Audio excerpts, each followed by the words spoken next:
Have you ever tried to do something that's a little bit out of your skill set? That's how I felt about the Sausalito block. That's the one that I have done in this video that's behind me. It was my first entry into paper piecing, and I've never done that before. I've done quilting, of course, and sewing, and I use a machine. So these parts I was familiar with, but as far as the paper piecing, I had not tried it.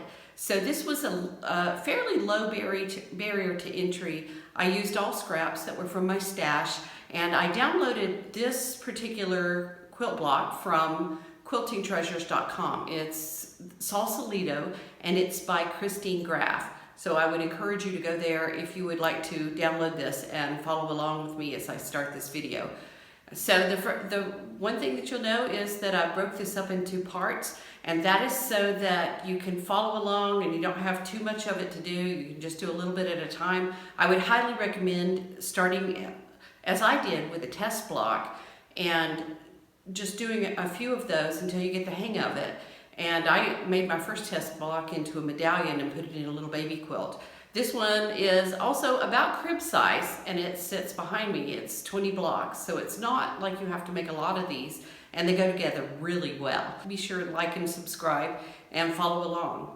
This baby quilt is an example of my test product, and I always like to test something out before I go on to something bigger. So I used this as a medallion on the center of the baby quilt, and then just added a little bit of a border along each side and additional borders as I fanned out. Let me see if I can tilt the camera to give a better picture. For just a minute, let's talk about the templates. Now I have taken all of my templates and I've cut them out, I printed them out, then cut them out, and then backed them with cardboard. This makes them a lot more durable when I'm working, and I really like that. The next thing that you'll notice is that the templates that are triangular shaped are exactly the same size. You could only use one, but it does remind you how many pieces that you need to cut. So for one set of these, I need these end pieces, and for the other set, I don't need the end pieces. So it's good to count how many you've got. You will also, so these are the templates that have to do with the fabric that you're cutting. One of the things about this pattern that I found difficult was that one of the measurements for cutting my strips was 4 1/8. Now, I don't have 1/8 of an inch marking on any of my rulers, really. So I found one and I marked off 1/8 of an inch, and then I stretched a piece of tape, painter's tape, across my ruler at that 1/8 of an inch marking. That way I could see where I needed my quilt to be. And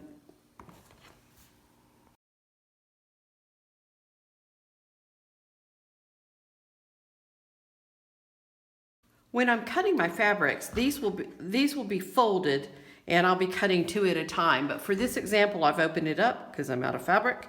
And what I want to do at this point is you want to put in, when you have 2 of them, they'll be doubled over and they'll be a mirror image of each other, which is what you want for your quilt design. So you'll need 2 of your end pieces for every complete section that you do. You'll have an end piece here, and you'll have the mirror image over here. So that is how that works. What you want to do, so you'll have your fabric folded, and you'll get that one and the mirror image that way, and you'll do the same for your other templates. So you'll have one template that will go in one direction, and you'll note all of these fit together. So it works very nicely. Like I said, these 2 are the same size, so one will go in one direction and one will go in the other direction. And you will need to look at your design and count out how many. So for the ones that you have your end pieces, you'll only need 4 of them. And for the ones without an end piece, you'll need 5 of them. So it's good to take note of how many you need to cut each time. There's one last thing that I want to note about your templates, and that is that if they're not absolutely exact, there is some give in this design, but I wouldn't trade it out too much but if it's a little short, maybe on one side, you might be able to use it. You just have to check and see that you can use it in a place where you don't need a whole lot on the broader end. So with these, I wanted to remind you that these are cardboard. They are not a good straight edge to make your cuts with. So when it comes time to make your cuts, you want to make sure you have a good straight edge, like an acrylic ruler of some type that's made for cutting. So your templates give you the placement, and then you make the cut with your straight edge. You'll also be working off of this type of template. Now this, you'll need one for each piece of fabric or for each piece of the pattern that you're doing. So I went ahead and I printed off 20 of these. You'll notice that these have a saturated level to them. I really didn't like this. I had ink all over my fingers by the time I was finished working with them. So I would recommend desaturating this completely and only leaving your lines and your numbers when you do your templates. One of the things that you'll want to do when you do these is you'll want to go through and crease every line. Now I have a really, really thin metal seam gauge that works great on this. If you don't have a manicure before you do this, because it is going to absolutely destroy your nails, but I went along and I creased every one with my nails, and then I went double back and creased again. This gives you a nice crease line, and you'll do this on every single line as you'll go across this pattern. After you've got the lines in place, then the next thing that you'll want to do is pin your first fabric colors to it, and you'll do 1 and 2, and they'll be in opposite directions. You'll want to leave a little seam allowance at the end, and you'll want to make sure in your gap that you have about a 1/4 inch seam allowance. On these first ones it doesn't matter so much, but as you begin on your quilt it will matter quite a bit. This first piece to me is the most confusing. After you've got your first piece down, most of the others will fall in place. For that reason, once I've done my first piece and I know that it's coming out right, I will go ahead and pin a few more in the same order just so that I don't mess them up. I've done quite a few of these, and I've still used my seam ripper quite a few times when I've messed up the orientation of which direction. You'll notice that there is some additional fabric when you're doing this, and you will trim that off as you go along. The beauty of these is that your seam line is there. You just follow your seam line, and then you turn your fabric over once you've got it there. You iron it into place, and I'll go over this in a minute. And then you trim it, and then you go on to your next piece. And once you get it down, it works very, very quickly. So as you're pinning your fabric, what you're going to notice is your first end piece, you're going to lay down, and it's going to run kind of parallel to your edge. And your second broad piece here is going to run where the broad piece will open up, and it will cover your edge right here. That is the broader bottom piece to this triangle. And then what you'll see on this side where the fold is you'll have about a 1/4 inch running in each direction. When you open up your piece, this is what it will look like. It's important to remember to get your pin far enough away from where your seam line is that you don't run over your pin as you're stitching. When you're stitching, you want to begin a little bit before your seam line, and you want to stitch off beyond your seam line in the other direction.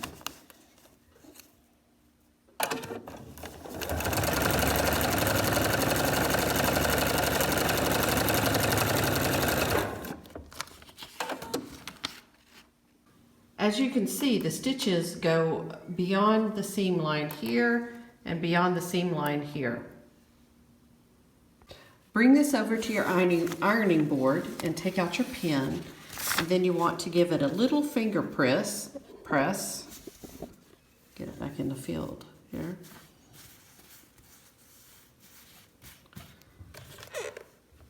And you want to press this down.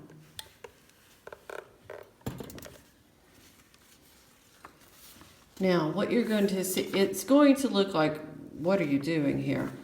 But when you go back to your next fold line and fold this over, you can see now that you have your broad part and it covers all the way to what will eventually be your stitch line. And you're going to like gently pull these away from the edge. That's the reason it doesn't matter, because it's going to snap right through the paper and it's eventually going to get trimmed off.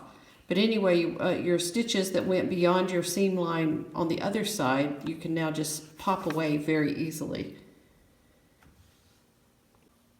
Now you'll get your ruler and you'll have your 1/4 of an inch there, and you will cut along that. I can't cut at the same time that I'm filming, it just doesn't work for me. Once you have that 1/4 of an inch sliced off, when you open it up, you can see that it's starting to take shape. So you have your first point. Now you'll want to come back at this point and, well, add on to this. So I just realized that I sewed one in backwards. It happens even after all this time. So be sure and check the orientation to make sure that your broad side here and your broad side here are in the right orientation.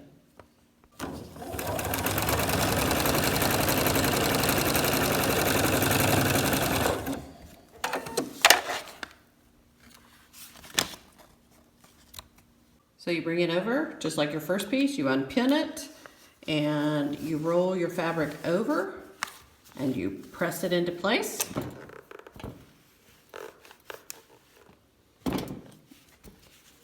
You bring this fabric up, you look for your next crease line, and you're folding that over.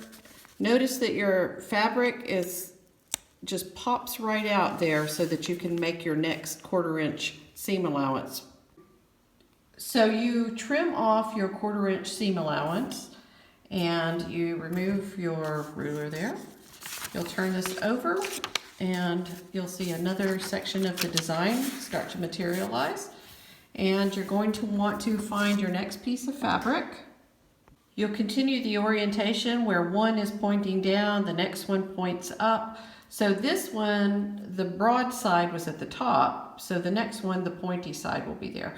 So what you're wanting to make sure is that there's a little bit of parallel, not exactly parallel, but that your pointy part comes kind of even to the top here, and that there's a lot of overhang on this side where your broader side will be here and will be folded on. I don't know if you can pick up this area here. This is one of the few places where I almost always pin because these edges you want to be secure. Now when you look back at it, at the fold line, you can see that it is in position and you just don't want it slipping when you're sewing because you can't see it. I brought it back over to the machine and it's the same deal. You start a little bit beyond your sew line and you sew a little bit beyond on the other side. Once you've sewn your line, you bring it over, you pull your pin out, you drop it, you roll it over at the ironing board and you finger press and then use your iron to give it a nice press here. And the same deal, you're going to look back, you're going to find your sew line and you're going to fold that piece of paper back. Those few stitches will pop off and you will at that point make your next cut along your 1/4 inch line here. So that's where I'm going. You will see as you're cutting these that you'll have some waste, but this way you always have enough. You might be tempted to not do the templates, and I did that on my beginner quilt, and quite a few of them I had to redo because I didn't have enough fabric. So these are cut in such a way that they will work every time. So you'll flip this over, and then you'll flip your fabric piece over, and you will line your next piece up against this. So your next piece will be going in this direction. And you'll pin it down. As I said, the crease lines are very important because they really help you as far as what you can't see on the front. Now you might be able to work off of a light box, but honestly the crease lines are the best way to do this. They're the quickest and you line your next piece up, and you have enough overhang here that you've got your 1/4 inch seam allowance. And so I'll take this back to the machine.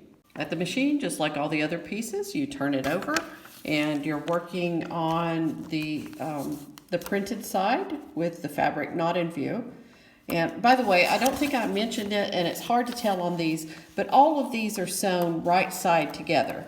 So you want to make sure that your right sides are folded in so that when you open it up, you see your good side. And it's really, you can't see it when you're working like this, because until you've sewn your piece, you don't really see much of either side. You come back over, you unpin it, and you roll your fabric forward just like you have for all your others.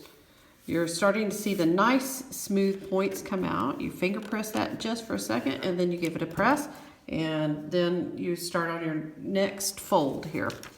So you find your crease. Like all your others, there's just going to be a few stitches that will pop out that are in your seam allowance. So you'll let that go, and then you'll take it and you'll cut your next 1/4 inch slice. Once you have your 1/4 inch slice of your seam allowance there, you open your piece back up and you'll line up your next piece of fabric. Once you have your next piece of fabric lined up, then you'll take it back to the machine for your next line of stitches. Again, you bring these back to your ironing board, you unpin it, you give it a small finger press. As you open it up, you press it, and then you will take it back and you'll fold your next fold line.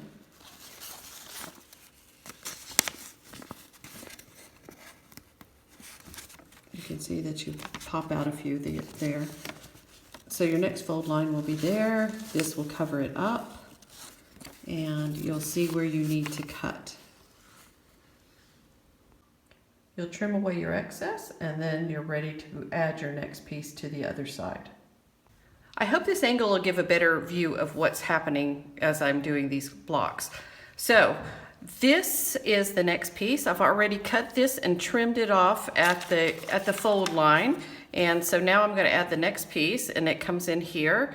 I am giving myself, keeping it this little tip here, even with this area here, and I've got a good bit of overhang here, because if there is a problem, this is where it will be, is in one of these larger outside pieces. So that is where that's going, and then I'll just take a pin, I'll pin this in, and I'll take it over to the sewing machine and quickly stitch it down. So I brought this back from the machine. It's the same story every time. You start a little bit beyond your stitch line for your seam allowance here, and you stitch beyond your seam line on the other side. When you turn it over, you'll pop a little bit back, and let me do this. You'll unpin it just like you always did, and smooth it down and take it to your ironing board to press. Now that it's pressed with the iron, you can turn it back, and you can see that your next seam line is here. You can pop back these few little stitches here, and you will bring it back and cut it with your on your cutting mat with your rotary blade. Give yourself a 1/4 inch seam just like always, and you're ready for your next set of stitches. So you'll turn it over and you will add your next piece. You'll pin it up, take it back to the sewing machine and stitch it up. This works just the same. You unpin it, you press it down, give it a good finger press. You press it on your ironing board. And then you'll come back and you'll look at where your next fold line is. You'll fold that over. You'll pop your stitches back right there. That little bit you're not really popping your stitches, you're actually popping the paper. And then you will take your 1/4 inch seam allowance, slice it off, and move on to your next piece. You'll take your piece here and you'll add it in and pin it down and take it back to your machine. As you can see, this is fairly quick and it's starting to shape up pretty fast. So you've got your pieces here, you fold it back again, just like you did before. Give it a quick press. And you come back, you fold your next piece over.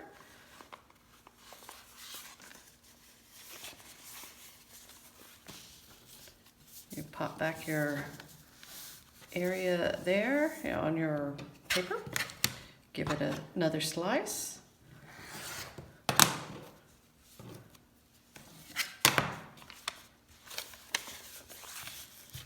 Pin on your next point here. And as I've said before, I'm lining up the edge here with the edge here, and I'm giving a little bit of overhang on the broader side here. And then I will pin this back and take it right back to the machine to sew. So now that I've sewn, here's the last piece, and you unpin it and it will fold back over just like all the others. You give it a crease and you take it to the ironing board and press. Once you have it pressed on the ironing board, you can admire your work, and you're going to notice it's quite a ragged edge here. And this is a point where you can come along with your rotary cutter and trim off your edges, being very careful because there's no straight edge, that, at least that I have, that is going to match this circular shape. So anyway, you take that off and you trim it off, and in a second I will turn the camera back on. One thing to note about the rotary blades or the rotary cutters is that the small cutters, like this one that has a really small blade, this says 28 millimeter, these go around curves a lot nicer. So what I'm doing here is I'm just using the curve, I'm watching the curve, and I'm just turning my straight edge as I go around it and cut. Gives my fingers a little bit of protection from the blade, keeps them well away from it, and it gives really good support to the blade as I go around. So now that I have this done, I'll say, okay, so it's trimmed up, and I will leave the paper on the whole time that I'm working on my work stacks until I get them all finished. You'll notice on this one that it came up and I didn't line it up perfectly, but it is still within the seam allowance over here, so I'm not going to go back and redo this little bitty piece that's the end piece here. It will be just fine. So that's how this looks. I'll just keep working on the stacks as I go along. To get my latest tutorial, don't forget to like and subscribe and hit that notification bell.